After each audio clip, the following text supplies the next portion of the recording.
Hi everyone, welcome back to the Murray Bridge Library. My name's Tim and I get to be your storyteller today, and we've got a great story for you. Who out there wears glasses? I wonder, do you? This is a story about a very special person called an optometrist. Somebody who looks after people who wear glasses and people who need to have their eyes checked. But when you live in the outback, when you live far, far away from any city or town, you can't just go to the optometrist. You have to wait for the optometrist to come to you.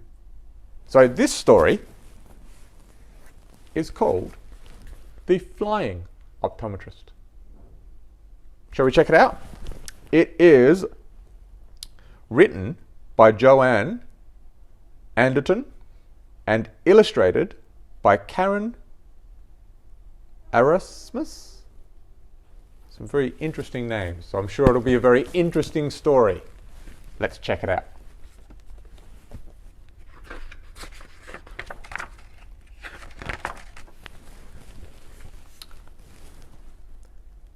This is Stephanie. Stephanie lives on a big farm near a small town in the middle of the outback. The town has 2 dirt roads, a little school, a general store, and a country hotel where everyone meets. But there's one thing the town doesn't have. One thing Stephanie really needs: an optometrist. Because there she is, wearing glasses. And I can see her glasses have got some cracks in them. I wonder what's happened to her glasses. Stephanie only put her glasses down for a minute. She really didn't mean to drop her heavy school bag on them, but now one arm is snapped and there are wiggly cracks across one lens. Her mum fixed the arm with sticky tape and super glue. But the kids at school laugh at her. It's really difficult to see through the cracks, and trying all day makes her head hurt. Her friends play cricket after class, but no one chooses her for their team anymore. Not since she missed all the catches last time. That's not very good, is it? Not very nice, but it's a bit hard to play cricket when you can't see very well. Stephanie's not the only one whose eyes need help. Reg, the stockman, can see a single goat far away on the horizon. There it is. But he can't read anything small or up close. A tiny piece of metal flew into Bill the plumber's eye years ago. It's very important he has it checked regularly.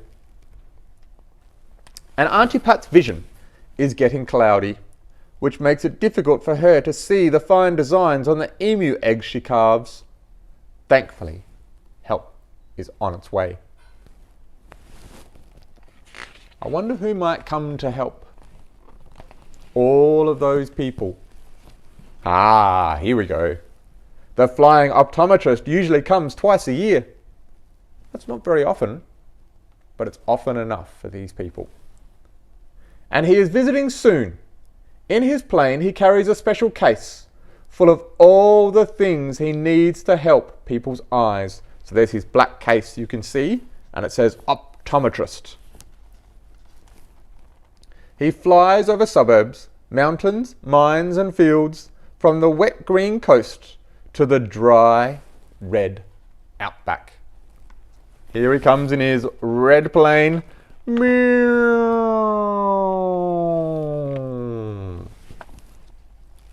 All day, Stephanie waits to see the Flying Optometrist's plane come in and turn circles around the hotel's roof.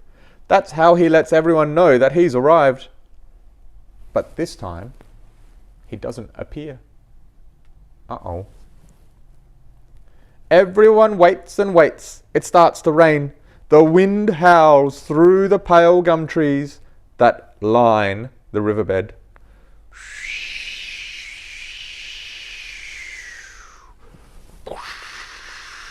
Rain comes pouring down.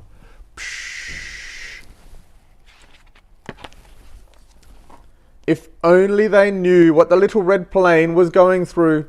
There it is, flying through a lightning storm. Careful, little red plane. The next morning the clouds are gone and the sun is bright.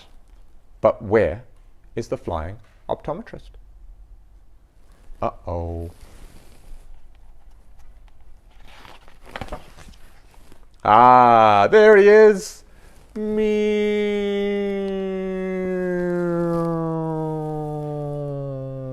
Coming into land. The flying optometrist lands on the hot dirt runway with a loud bump, bump. Sorry I'm late, he says. I had to change course to avoid the storm. Is your plane okay? Stephanie asks. She'll be right, the flying optometrist says with a smile. She might be little, but she's tough. She worked hard to ride out the wind and found somewhere safe to wait for it to pass. Everyone makes the flying optometrist feel right at home. At the hotel, Narelle cooks him a meal, and her friendly dogs ask for a pat. Ruff, ruff, ruff. The flying optometrist sets up his practice in the medical clinic. He sticks an eye chart on the wall and lays out lots of frames. Stephanie goes first. She tries lots of different lenses until she can read all the letters on the chart. After he examines her eyes, the flying optometrist helps Stephanie choose a colour for her glasses. I wonder what colour she's going to pick. The next morning it is time for the flying optometrist to go home. Kangaroos are napping on the runway. Shoo you, mob! Get out of the way! The flying optometrist climbs aboard and waves goodbye. Bye! Bye, everyone! I'll send you your glasses as soon as they're ready. See you next time. That's what he's saying to Stephanie. She's very excited about getting her new glasses. The flying optometrist returns to his work in the city. Life in Stephanie's town goes back to normal. Reg gets up early to muster the goats. Bill packs his truck and hits the road. Auntie Pat starts working on another egg. Stephanie watches her friends play cricket and waits for her new glasses. You can't get them straight away. It takes a few weeks for the mail to arrive. The flying optometrist has sent Stephanie something exciting. Her new glasses! There they are. She's got purple frames this time. And there's no cracks. After school, Stephanie joins her friends for a cricket match. With her new glasses, she's back in the game. Even from the boundary, she can see the ball perfectly. And when it's her turn to bat, she smashes a 6. Those glasses are working really well, aren't they? And here we can see some information about the real flying optometrist. And different things that people in planes can help people that are living in the outback, like rescuing them and helping them with their eyes. Sometimes it's a doctor that flies out there.